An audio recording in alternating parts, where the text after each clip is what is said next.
Imagine standing in line, wearing the same uniform as your brothers, carrying the same badge, taking the same oath. Now imagine being told you're not worthy of the same respect. The fluorescent lights of the Chick-fil-A hummed overhead as Officer Darren Miles reached for his wallet, his hand trembling just slightly. $12.45.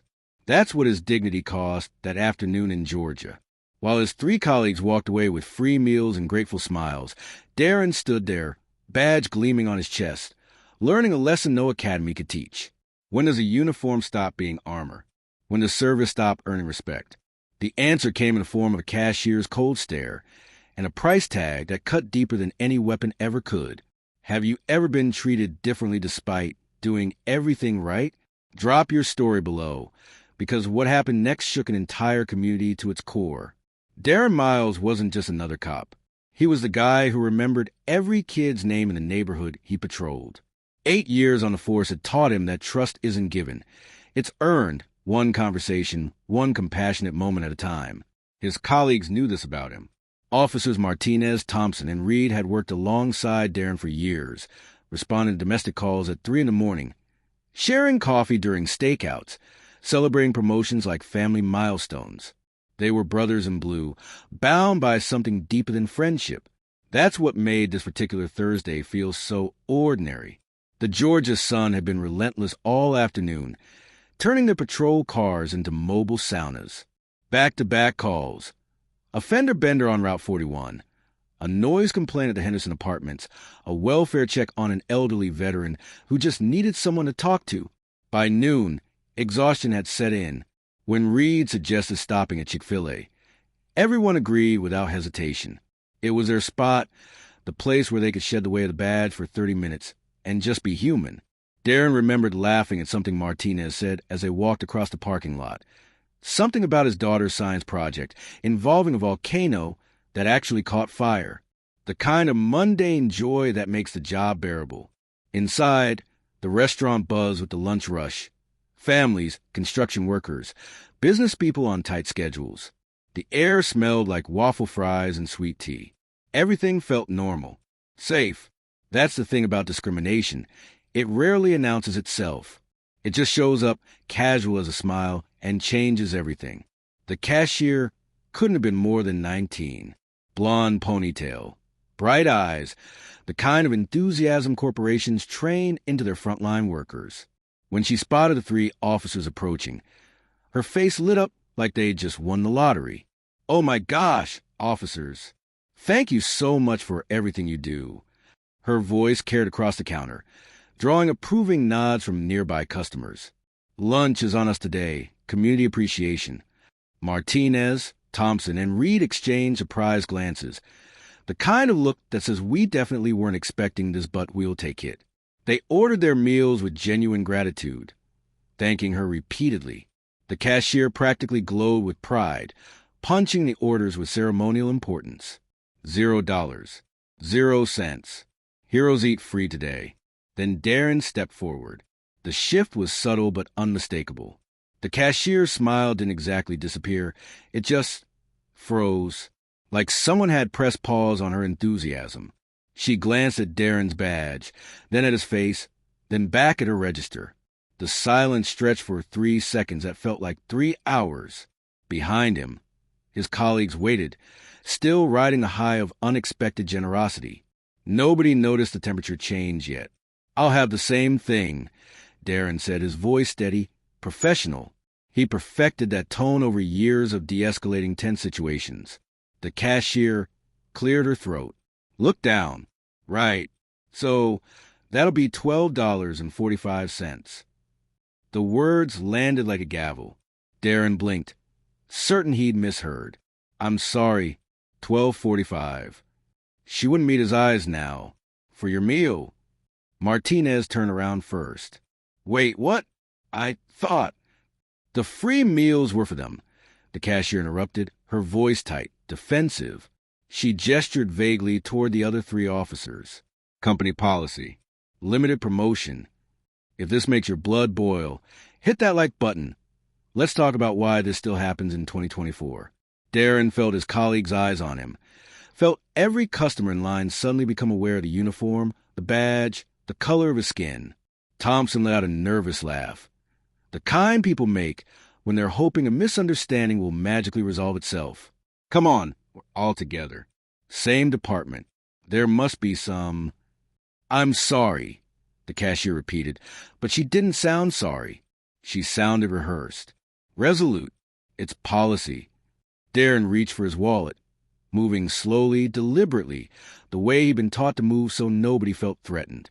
His hands were steady even though his chest felt like it was caving in. This wasn't about $12. It never is. It was about being told, in front of his brothers, in front of his community, that his service had an asterisk, that his badge came with conditions. He slid his card across the counter, without another word. They ate in near silence, which was worse than not eating at all. Martinez tried to restart the earlier conversation about the volcano incident, but the words fell flat. Thompson kept glancing at Darren with a mix of sympathy and helplessness, the look people give when they know something's wrong, but have no idea how to fix it. Reed didn't say anything, just pushed waffle fries around his tray like he'd suddenly lost his appetite. The free meal nobody asked for had poisoned the entire break. Darren finished his sandwich, the one he paid for, and excused himself first. Professional, composed, everything a good officer should be.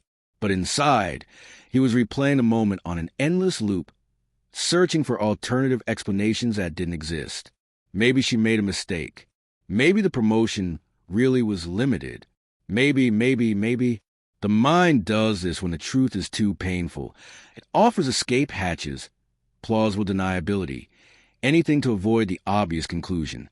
The drive back to the station felt longer than usual. Darren kept both hands on the wheel, eyes forward, jaw clenched. The radio chatter, codes, locations, routine updates, sounded like white noise.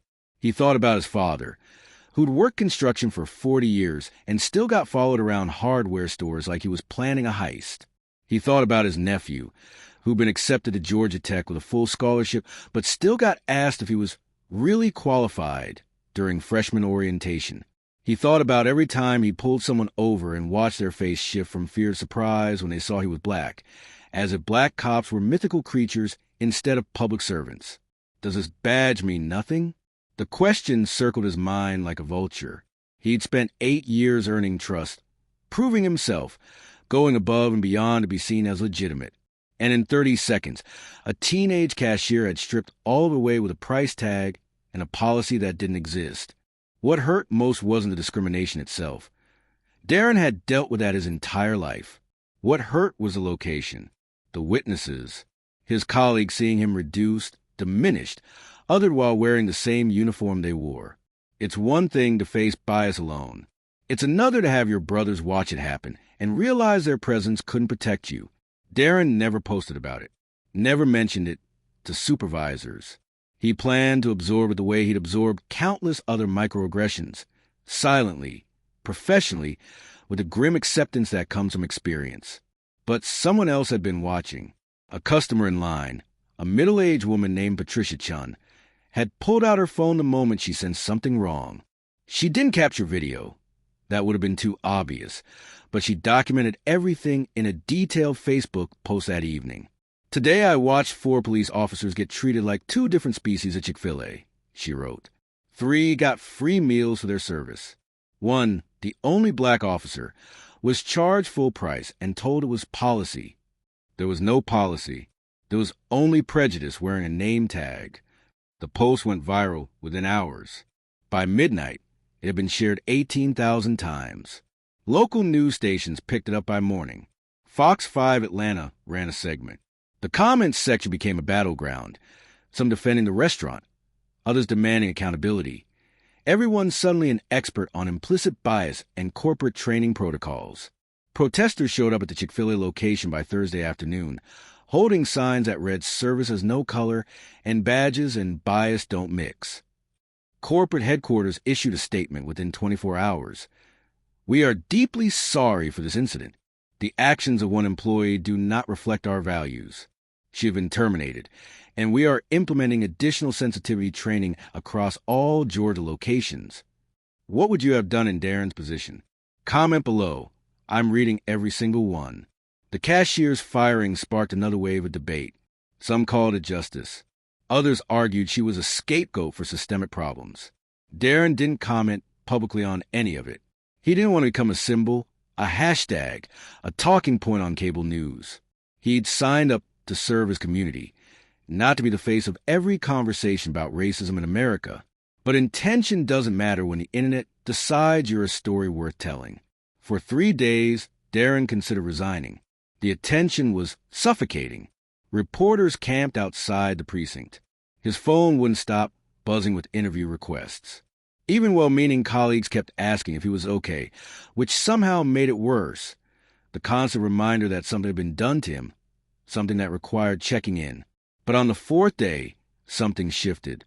Darren was driving past the elementary school on his route when a little black boy, couldn't have been more than 7, spotted a patrol car and waved with both hands, jumping up and down like he'd just seen a superhero. The joy was pure, uncomplicated, the kind of admiration that reminds you why the badge matters in the first place. Darren pulled over, got out, and walked over to the chain-link fence. The boy's questions came rapid fire. Is that a real gun? Have you ever chased a bad guy? Do you know all the laws? Behind him, the boy's teacher smiled knowingly, letting the moment unfold. Darren answered every question, then asked one of his own. You know what makes a good police officer? The boy thought hard. Being brave? That's part of it, Darren said. But the most important part is not giving up when things get hard, even when people treat you unfairly, even when you feel like walking away. You stay because the job matters more than the hard days. He was talking to the boy. He was talking to himself. That evening, Darren attended a community forum the department had hastily organized in response to the incident. He didn't plan to speak, but when the moderator asked if anyone wanted to share their perspective, he found himself walking to the microphone. The room fell silent. 200 people waiting to hear what the officer at the center of the story had to say. I don't want your pity, Darren began, his voice clear, unwavering. I want your awareness.